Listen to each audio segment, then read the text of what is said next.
Bonjour, bonjour à toi, mon frère. Bonjour, bonjour à toi, ma sœur. Shalom à vous tous, frères et sœurs des églises Rehoboth partout dans le monde.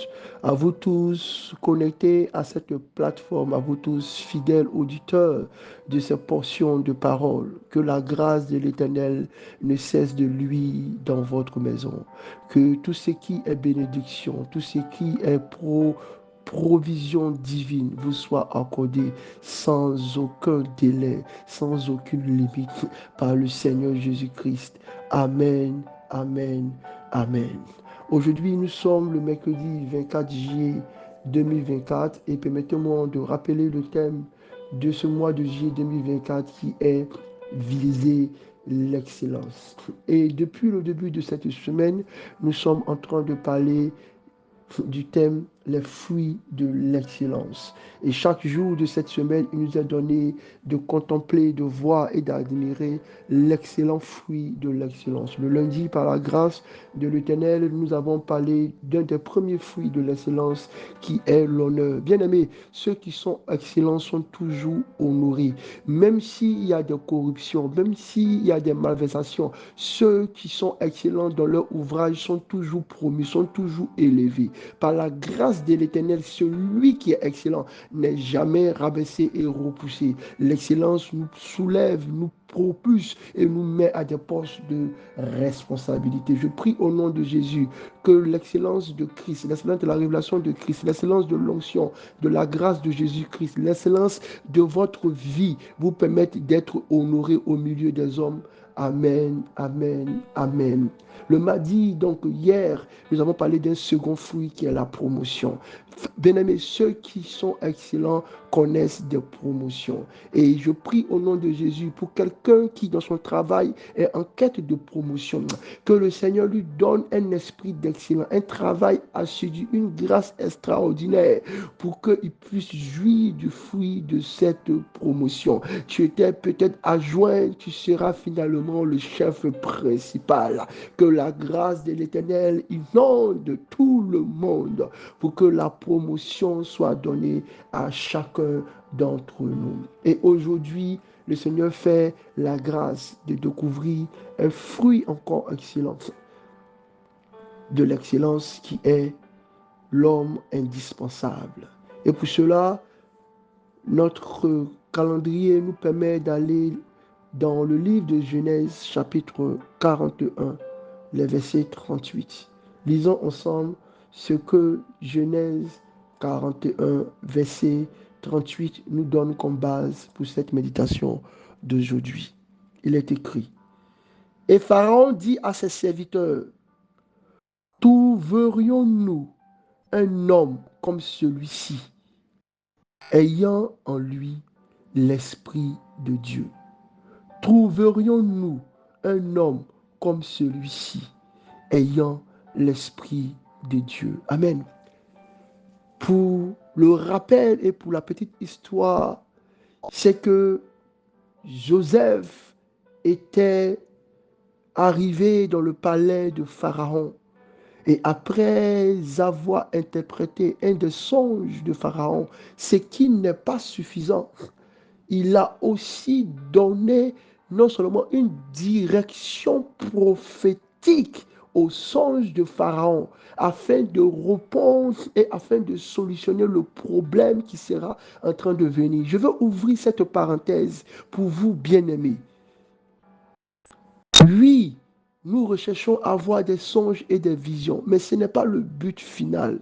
Oui, nous cherchons à être capables d'interpréter les songes et les visions, mais ce n'est pas le but final. Au-delà de la réception de ces communications divines, au-delà de la compréhension de ces communications divines, ce que nous devons rechercher, ce sont les orientations prophétiques pour que nous puissions faire enfanter ou nous puissions faire échouer les desseins qui nous sont présentés dans ces canaux de révélation. Et Joseph ne s'est pas arrêté qu'à entendre le rêve. Joseph ne s'est pas arrêté qu'à comprendre, c'est-à-dire à interpréter le rêve. Il allait encore jusqu'à donner un plan d'action afin que l'interprétation de ce rêve et la compréhension de ce rêve et la réception de ce rêve puissent aboutir à des actions qui permettront d'éviter une catastrophe dans tout l'Égypte. Voici ce qui a rendu son interprétation excellente. L'excellence, ce n'est pas dans la performance. Parce que les gens qui étaient dans le palais de Pharaon, ils étaient aussi des interprètes des rêves. Ils étaient aussi des devins. Ils avaient aussi des dons. Ils étaient performants dans la compréhension. Ils étaient performants dans trouver des sillages, de trouver des interprétations. Mais là où il y a une lacune pour eux, c'est que leur interprétation ne pouvait pas être connecté à un plan d'action ou à une orientation prophétique. C'est là qu'on voit quelqu'un qui est excellent dans son ouvrage. C'est là qu'on voit quelqu'un qui est excellent dans son travail. C'est là qu'on voit quelqu'un qui exerce avec excellence le ministère de son don. C'est là qu'on voit qui est dans le ministère avec excellence. Bien-aimé, et devant cette démonstration, c'est devant cette vue de ce que Joseph a pu faire, Pharaon regarde à tous ses serviteurs, à ses magiciens, à ses astrologues, à ses devins, et il dit, où est-ce qu'on trouvera quelqu'un comme lui? Il est indispensable pour nous. Il est indispensable pour nous.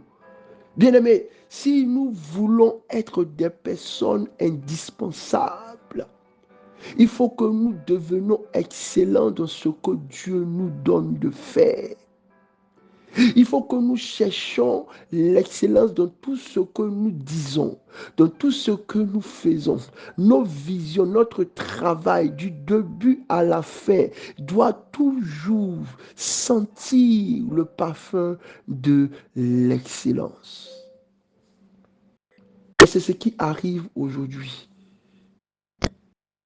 Bien-aimé, regarde notre Église.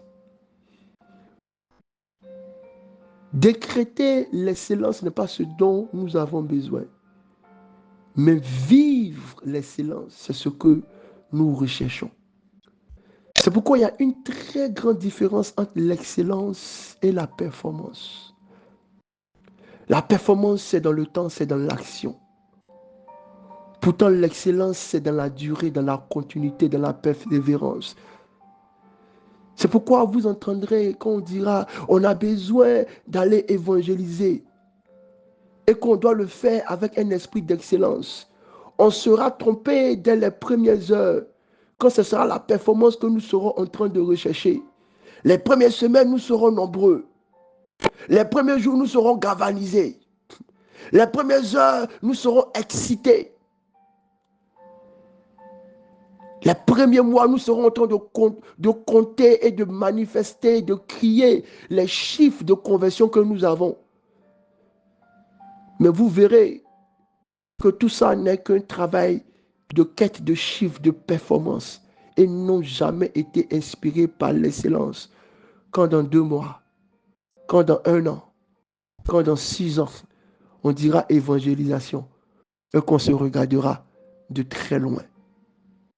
Je prie au nom de Jésus que la performance ne disparaisse pas dans notre vision, mais au-delà de toute chose, que l'esprit d'excellence soit pour nous.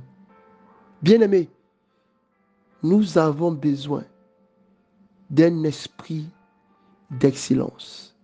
Et en ce matin, le Seigneur nous dit ceci, que celui qui a la vision de l'excellence, celui qui a la vision et l'esprit de l'excellence, il deviendra indispensable dans sa société. Il deviendra indispensable dans son environnement. Il deviendra indispensable dans sa vie. Il deviendra indispensable dans les prises de décision. Et souvent, c'est pourquoi j'ai beaucoup aimé la progression de notre méditation. Nous avons parlé hier de la promotion. Parce que l'esprit d'excellence nous donne d'être promus. Mais combien de personnes sont frustrées parce qu'elles ne sont pas promues à un poste, à une responsabilité? Oh non, c'est moi qui devais être le chef principal de la prédication. Oh non, c'est moi qui devais être le président du directoire musical. Oh non, c'est moi qui devais, c'est moi qui devrais, c'est moi qui devrais, c'est moi qui devrais. Parce qu'on a seulement, on cherche à jouir du fruit de l'excellence qui est la promotion, sans jamais nous-mêmes rechercher l'excellence. C'est pourquoi aujourd'hui, je pense que le Seigneur a bien voulu ajouter à notre méditation d'aujourd'hui l'un des fruits de l'excellence qui est devenu indispensable, un maillon principal. Et si nous le recherchons par la grâce de Jésus, nous connaîtrons la promotion et nous connaîtrons l'honneur. Je prie au nom de Jésus qu'au-delà de mes mots, au-delà de mes pensées, que l'Esprit de Dieu parle à quelqu'un et lui montre sa zone, sa sphère d'influence où il est indispensable. Au nom de Jésus. Bénédiction.